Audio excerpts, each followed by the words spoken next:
dia eu ouvi de um amigo que era melhor falar por metáforas porque evita dentes quebrados e dor de cabeça na inteireza.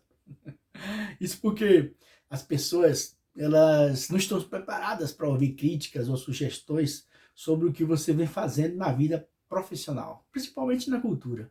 O fato é que, sem tergiversar, eu vou direto ao ponto.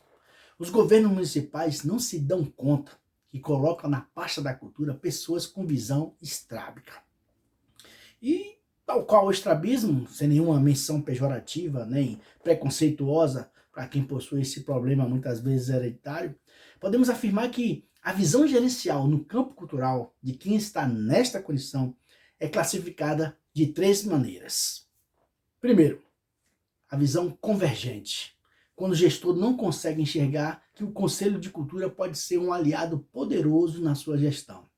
Deste modo, todas as suas atitudes são atitudes voltadas para dentro de si mesmo. A segunda é a visão divergente, quando o gestor radicaliza suas decisões e se fecha no seu protagonismo cultural, onde só ele é capaz de promover uma determinada ação. E por fim, a visão vertical, quando o gestor planeja sem ouvir as pessoas mais interessadas no plano de ação do órgão máximo da cultura, que são os artistas. Essas são as três visões. Vamos lá. Quase sempre, este tipo de comportamentos ocorre quando o gestor traz enraizado em sua experiência duas práticas. A primeira é a chamada política de balcão, aquela política do favorecimento, do clientelismo, do paternalismo, dos critérios obscuros, das motivações semelhantes, como bem disse uma vez Célio Turino, abre aspas, um hábito que tanto infelicitou e infelicita nossa prática cultural. Show! Quebre um balcão! Fecha aspas. Diziam os cineastas também do estado de Alagoas para o governo alagoano que até 2013 Alagoas era o único estado nordestino que não possuía uma política cultural de fomento. Repare, o estado, né? E a segunda prática é a de Pires na Mão, cuja origem se diz que surgiu com os prefeitos que cobram dia após dia de seus parlamentares emendas para resolver as cobranças da população. Bom, o ato em si de cobrar uma emenda não conceitua aí a expressão Pires na Mão. Porém, aquele vai e vem de Brasília, a exigência da documentação para liberar a emenda, a modelagem obrigatória de projetos, está em dias com o CALC, né, que é aquele cadastro único para exigências de transferências voluntárias, acaba transformando o prefeito num pedinte de primeira grandeza. Tem até um vídeo também no YouTube que fala sobre isso, chama-se O Calvário dos Prefeitos para Conseguir Recursos, a história do Pires na Mão. Dá uma olhada, você vai descobrir. São estas práticas do gestor cultural que reduz a cultura à cereja do bolo. Ou seja, a cultura passa a ser vista aqui como a prima pobre, a pasta coitada, a que sempre é relegada a segundo, terceiro, 10º plano. O gestor traz consigo a marca da esfera pedinte, amadora, chata, que é lembrada apenas quando o governo inaugura alguma coisa. É ou não é? A situação complica quando essas três formas são simultâneas e o gestor perdido nunca tem certeza de nada e está sempre ajustando sua prática à prática do outro. Ele torna-se, sabe o quê? Um camaleão, sem cor. Não sabe fundir ideias e propostas, desconhece o conceito de convergência e acredita que o melhor mesmo é não juntar pensamentos divergentes, mas criar unanimidades burras. Essa é a verdade, essa é a visão mesmo dos caras. Mas para que a cultura assuma de vez seu protagonismo no campo das políticas públicas, e isso é importante dizer, e sobretudo na gestão municipal, e deixar de ser vista como acessória no conjunto das políticas governamentais, é preciso considerar pelo menos alguns aspectos. Vamos lá. Primeiro, o cargo tem que ser técnico. Além de técnico, o gestor precisa ser político. Já disse até isso em outro vídeo. Ele deve possuir qualificação e experiência, condições que são indispensáveis. Sem bajular ou lisonjear, ele tem que gozar de apoio do prefeito. Senão não adianta nada. Precisa convencer os companheiros do governo que a cultura ela é transversal. Para isso ele tem que saber articular as demais esferas do governo como um programa conjunto. Outra coisa, seu plano de ações deve prever atividades que estimulem o pertencimento junto à comunidade. Isso só vai ser possível se ele estiver em constante diálogo com ela. Ele tem também que definir logo de início do seu mandato qual é o conceito de cultura que ele lá trabalhar, nem que mude no decorrer, né?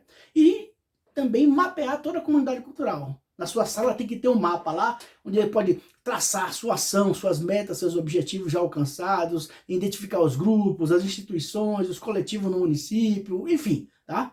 E quando ele pensar, olha bem, quando ele pensar em programas e projetos que possam democratizar os acessos, ou melhor, o acesso aos bens culturais, ele precisa primeiro pensar na democracia cultural.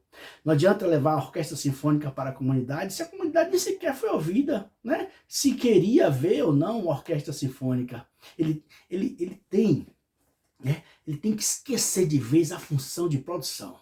Um órgão de cultura não pode produzir eventos de todos os gostos e todos os tipos. Precisa fomentar, criar oportunidades, criar condições verdadeiras, né, para que os verdadeiros promotores de eventos desenvolvam seus projetos.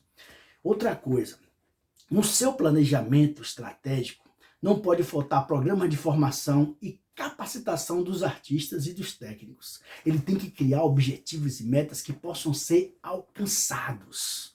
Não pode trabalhar de forma empírica, ao sabor do vento, né, do vento do orçamento, do aval do prefeito, da boa vontade da Secretaria da Fazenda. Se há planejamento financeiro, há disponibilidade orçamentária. Isso é natural. Os imprevistos, tudo bem, podem ser sanados com os parceiros locais. E os parceiros não podem ser apoiadores de ocasião, sabe? Nem amigos, assim, que são mais chegados. Mas precisam ser conectores que acreditam no processo de transformação através da cultura.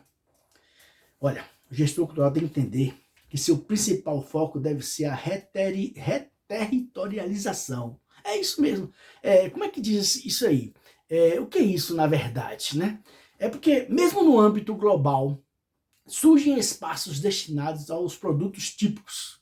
A reterritorialização contemporânea, com a emergência cultural das cidades e regiões, tem sido a contrapartida da globalização cultural. Albino Rubin fala muito bem sobre isso em um artigo dele. Assim, o panorama atual aponta para um desigual e combinado processo de localização, né? Isso é importante. Sem valorização do local, não consegue apoiar, ou melhor, ele não consegue apoio da comunidade cultural. Ele fica isolado, desacreditado e dá a impressão de que não faz nada. E quando faz, passa despercebido, ninguém vai. Suas estratégias devem envolver o Conselho de Cultura, a captação de recursos para o Fundo Municipal de Cultura e selar de uma vez por todas o Sistema Municipal de Cultura. Ele deve promover a participação efetiva dos artistas locais em grandes datas comemorativas, como o Carnaval, o Réveillon, o aniversário da cidade, e dar condições dignas, com camarins próprios, cachês justos, tratamento semelhante ou melhor até que os artistas que visitam a cidade nessas épocas. Uma ação de governo que se pretenda progressista ou transformadora tem a cultura como prioridade. E quem disse isso não foi eu não, foi Célio Turino.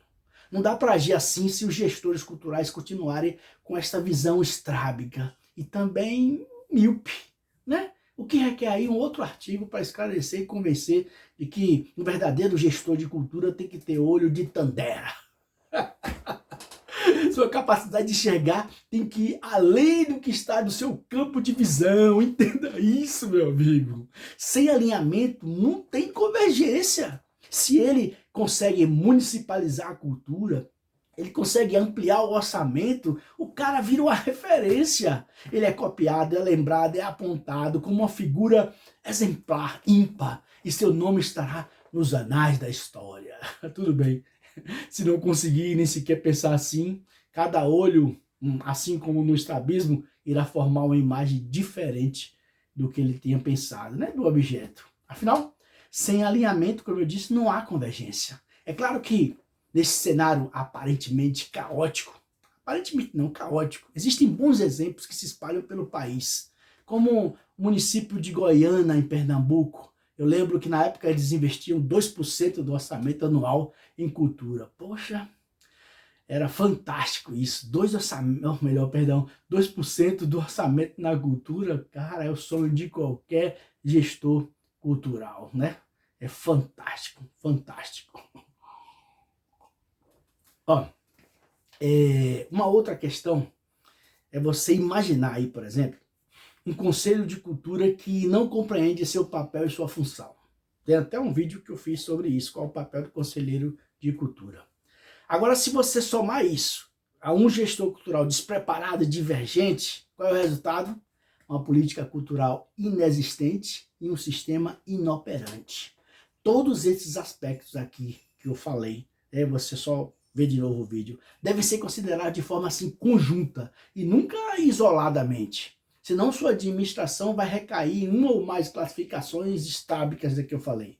Porém, se o seu planejamento excluir qualquer forma imediatista, estará priorizando escolhas de médio e longo prazo, dando a todos a possibilidade de escolhas e contemplando as várias dimensões da cultura sem nenhum preconceito ou dirigismo. Não é isso? Essa é a verdade. Né? Segundo o Sertorino, por exemplo, para que a administração pública cresça, é preciso assumir uma postura mais humilde, menos impositiva quanto à proposição e execução de programas. É desta maneira que estados e municípios podem se tornar articuladores, jamais produtores. Para finalizar, eu quero concluir dizendo que é o seguinte: os governos municipais não se dão conta e colocam na pasta da cultura pessoas com essa visão estábica e não faz desta sentença uma regra. Afinal, toda regra tem que ter exceção. Melhor, exceções. E mais, precisa garantir um investimento de 1%, como previa a PEC 421, 2%, como fez o município de Goiânia, em Pernambuco. E há de se considerar também as forças artístico-culturais organizadas, que tentarão cooptar o maior número possível de investimento para suas áreas.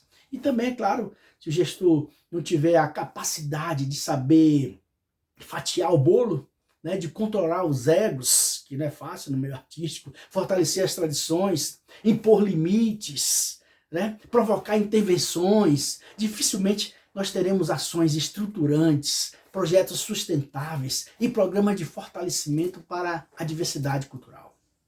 E vou dizer uma coisa a vocês: quando as forças organizadas se deslocam como tratores contra os gestores estrábicos, eles, acuados, sem planejamento, partem para uma política de eventos imediatista, na contramão da política cultural, formando um conjunto de programas completamente isolados, que não configuram um sistema, não se ligam necessariamente a programas anteriores, nem lançam pontes necessárias para programas futuros. Constitui-se aí eventos soltos uns em relação aos outros. Quem disse isso foi Teixeira Coelho. O gestor cultural precisa pensar localmente, agir globalmente e se fortalecer coletivamente.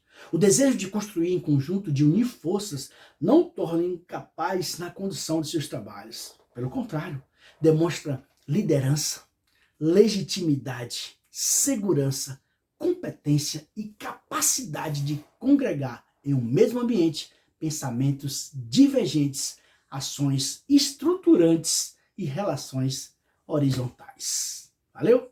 Um abraço. E até o próximo vídeo.